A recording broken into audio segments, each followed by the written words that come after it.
Pebrero 9, 1986. Ikalawang araw ng bilangan sa katatapos lang na snap elections sa labanan ng Noy Pangulong Ferdinand Marcos at ang may bahay ng pinaslang na si Ninoy Aquino, si Corazon Cojuangco Aquino.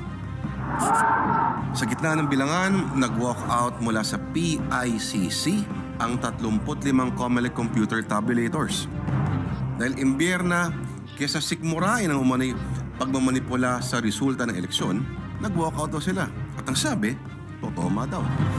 I announce that I am ready to call a snap election, perhaps earlier than 8 months, perhaps in 3 months. So at that point, parang nagkaroon ng US pressure.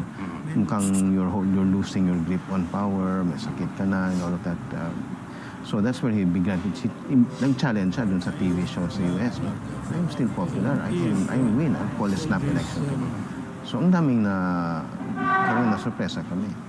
He wanted to show the Filipino people and the American public also that he was in control, that things are okay, no? So, you have to remember that at the time we are financially hard up. Hindi na tayo makabayad ng utang natin sa labas. Kasabay na umunay paglamlam ng suporta ng taong bayan kay Macoy, dumarami na rin ang pag-aaklas laban sa kanyang pamumuno.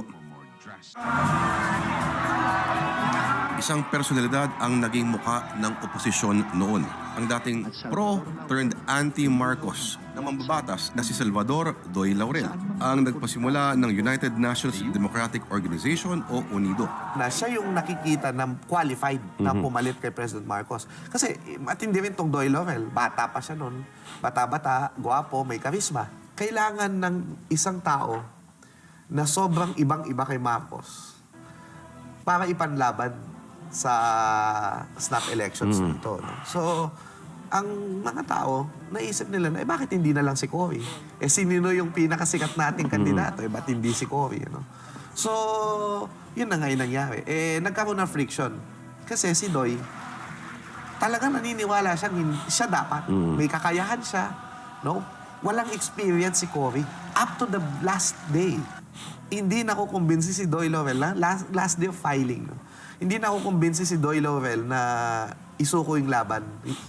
Tatakbo si Cory, tatakbo si Doy against Marcos. Kinausap ni Cardinal Sin. Sabi ni Cardinal Sin, kung dalawa kayong lalaban, mahahati ang boto. Hindi kayong mananalo. I hereby officially present to you and proclaim the candidates of the opposition, President Cory Aquino. Ang ending, naging busy ni Cory si Doy, habang katandem ni Macoy, si Senate President Arturo Tolentino. At nagsabong na nga ang mga kulay, pula at dilaw. Naniniwala na sa tulong ng Panginoong Diyos, Hindi ako sanay lumalaban sa babae. Ang babae, kaibigan, di ba? At hindi ako hinahamon ng babae. Ako ang naghahamon. I admit that I have no experience in cheating, stealing, lying, or assassinating political opponents. Mainit ang naging palitan ng hamunan at paninira sa kampo ni Cory at ni Macoy. Paano ba naman makakagawa ng pagbabago sa bayan ang isang walang karanasan at walang alam sa pagpapalakad ng gobyerno? At ang bansa nahati sa makapula These opponents of mine are conducting themselves. The first thing that they will do if they ever win is they will deprive you of the right to choose. Why? Because that is the way the communists run a government. at makadilaw. Ferdinand Marcos, isang balota ka lamang. Isang medyo nakakalungkot dun sa kampanya ni Marcos. Hindi pa matandang-matanda si President Marcos noon. Kung titingnan mo siya sa edad, hindi pa siya matandang-matanda. Pero yung itsura niya, tumanda. No? From 1972, then 75, hanggang 1986. ang laki nung itinanda kasi may sakit. So, may kidney problem siya. Tapos yung sinasabi daw na lupus erythematosus. Nagsusugat-sugat yung mga kamay na may mga bandages. So, binubuhat papunta sa stage. Pero tuloy pa rin ang botohan. Pebrero 7, araw ng eleksyon. Bantay sarado at tinutukan ng buong bayan ang botohan. Maski ang mga kano at foreign media delegations, talagang isang international event ang snap elections ng 1986. Ito yung mga bagong bayani ng Pilipinas. So everybody was so excited about that. We feared for them. No? Kasi sabi namin, this takes guts to be able to walk out. Hahanapin sila ni Marcos. Papatayin nga sila.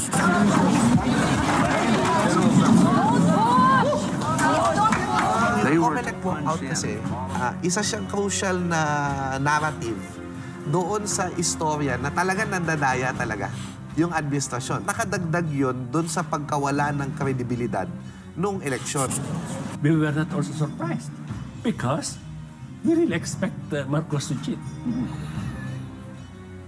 Because we knew the temperament of the people.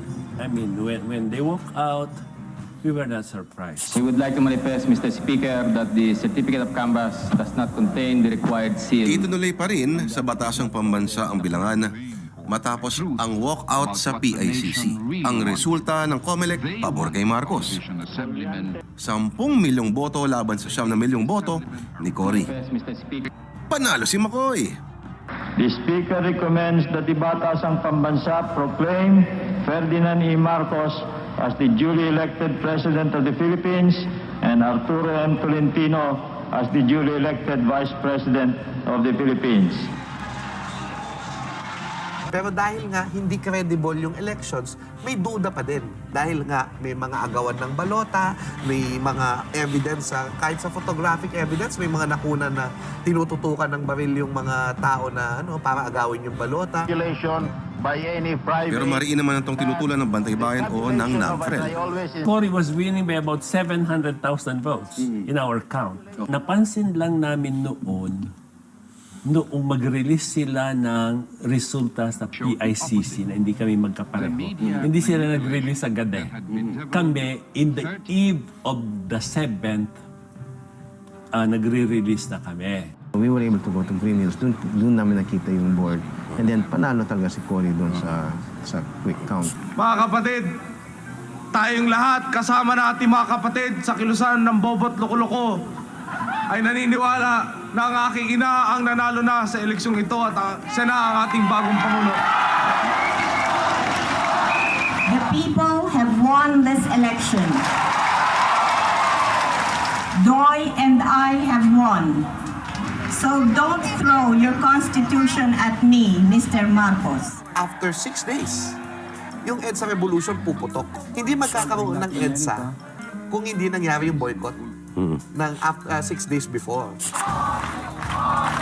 I, Corazon Cojuangco Aquino, Corazon Cojuangco Aquino, do solemnly swear do solemnly swear Umaga ng Pebrero 25. Sa Club Filipino, tuluyan ang nanumpa bilang Pangulo ng bansa, si Corazon Aquino, sa harap ni Justice Claudio Tehanqui.